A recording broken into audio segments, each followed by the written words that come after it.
When it comes down to an interview, the technical skills you have, yeah, it's important. The technical skills they require on the job, sure, it's important.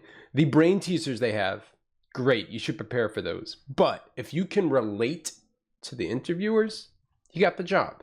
And here's an example. Let's say you're interested in a job in risk management, which is actually what I was just talking to my client about. So you reach out to 5 risk associates on LinkedIn, you call message 15 and 5 say, sure, we'll meet up. You get a Zoom call with them, 15 minutes. And during that call, what do you say?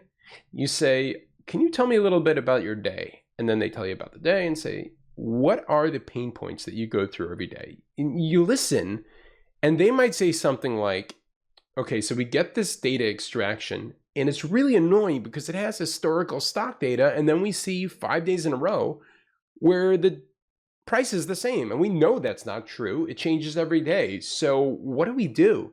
So usually we just take an average between them. Now, when you come to the interview, they're going through your skills and they see dealing with historical data, and they say, tell us a little more about this. You say, honestly, there's this struggle I deal with a lot, and you just tell them exactly what you learned from all those networking calls.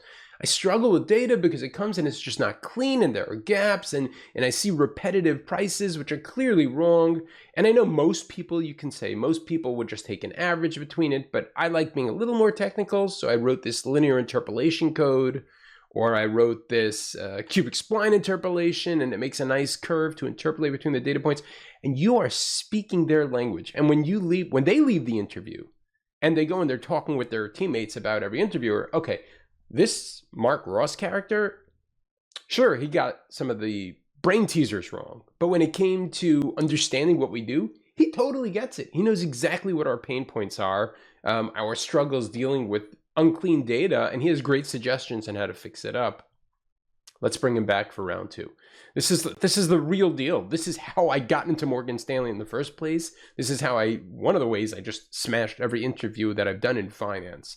So network. Don't just rely on your technical skills and how well you know your resume. Network with people in the industry, learn what their pain points are, and come up with some creative ways to handle it. Don't come out like a showboaty, I can solve all your problems, but definitely have some good suggestions during the interview.